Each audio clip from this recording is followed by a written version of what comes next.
Sure bafethu aphinde abuye idog kaGod. Izolo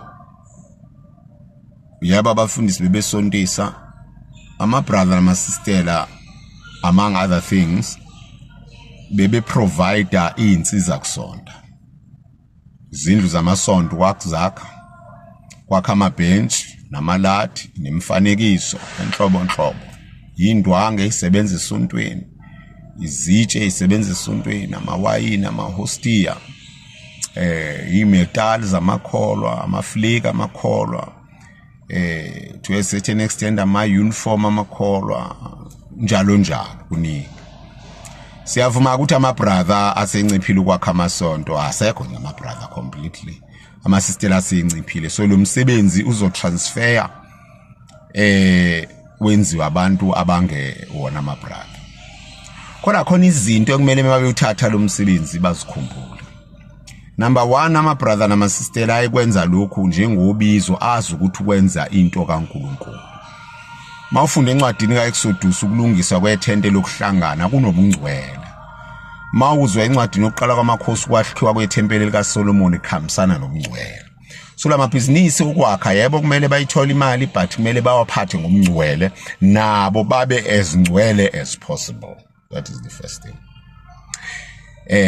Just digression but example omunye ubaba wayixoxa nje ikhehle lidala lithi yazi ukuthini wefather yini lamasonteni wakhe manje sheshe kayeke sheshe baneyinkinga kanti amadala samile iqonqwana same over 100 years yazi lawa over 100 futhi akhona semende wabuwa faka ngaphandle semende mawugubha ngaphakathi izitini sihlangene ngodaka kho semende kodwa zikaze ziwe wathi ke izathu salokho ukuthi obrother babethi mebebeka isitini bathi yithi Maria bathi mebebeka ilintela mangama lintela ekhona bathi yithi inkosikazi bathi mebeshayele iroof bathi ikhumbula Maria yikho zimile lezi zakhiwa nina niqasha abantu abathuka inhlamba abantu abasuke bephuma esonweni besonweni besesonweni ngaleso sikhathi bengekho esimweni seGracia kuhambe kuqayeka. Manje ke umbuzo wami sengobuzile oqala. Owesibili ama sister ama brother uthi umthetho kaHulumeni mawuqinisa ukuthi yonke into eyibusiness kumele iregister. Njenge business number 1 phinde register kumkhokha intela SARS South African Revenue Services. Bakwenza lokho. Bayikhokha intela ngama business abo abawenza yasemthethweni. Ngabe labantu abasidayisela izikipa labantu abasidayisela amaflegi manje labantu esithunga kubona ama uniform labantu asebethunga ngisho ingubo zabafundisi ba register khohle baphila ubungcwele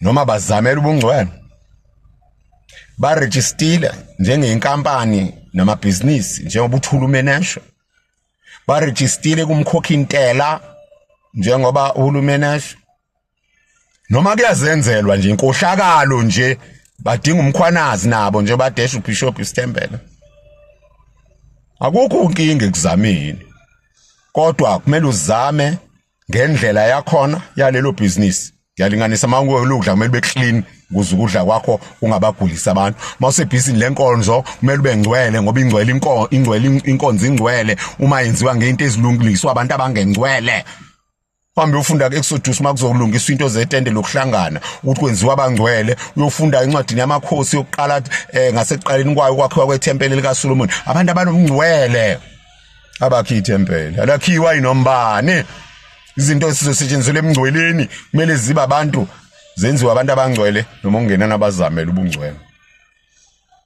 register kaSARS khona khamba kanjani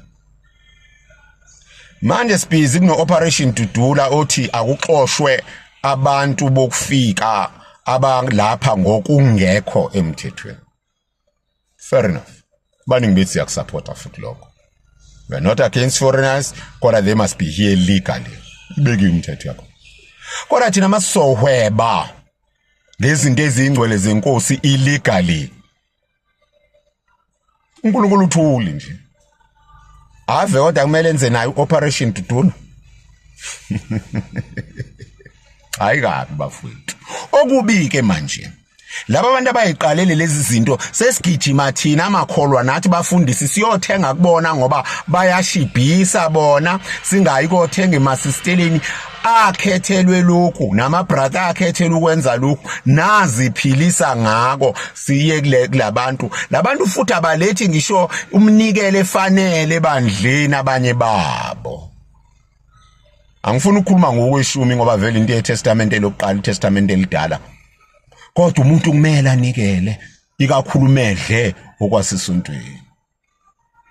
Kahle hlele yancwadi kaMalaki 3 verse 10 ekhuluma uthi maye nini enigodlo kweshumi ikhuluma nabantu okulethwe abapriest kulethwe amakholwayo kubona izishumi kodwa bona bese beyazigodla bangayidluliseli ngendlela yakhona eshiwa emthethweni. Kanjalo nawo wamukela imali abantu abazothenga into yenkonzo bese ungasadluliseli lutho enkonzweni. Maye nathi ke bakithi siye sithi ubugebengu obuchuma ngokuthi kunabantu abathenga stolen goods. To a certain extent nathi masithenga izinto zenkonzo blanket laba nezikipa nezikhwama nento zokuphuza sekhona nalezo sekhona nekhafu khona namaduku khona namakipisi sizithenga kumuntu ongakwenzi lokho engikushilo ngaphezulu isithenga eseleni we are promoting corruption in the church kohlakalo ebandleni. Silungiseni ngebafuthu lento. Nankinga sithi sonta uphante balambile nabo bayaphanta kodwa baphante ngokusonta ngokwendando kaNkuluNkulu isonteke yabo nathi siyothenga kubona asibheke obayaphanta sibaxhase kodwa sibheke ukuthi intando yabo isontekile yini ukuba ifane nekaNkuluNkulu. Yanithanda idog kaGod kodwa uGod wedog unithanda ukudlula. Ngegama likaYise benendodana noma uCwabileyo. Amen.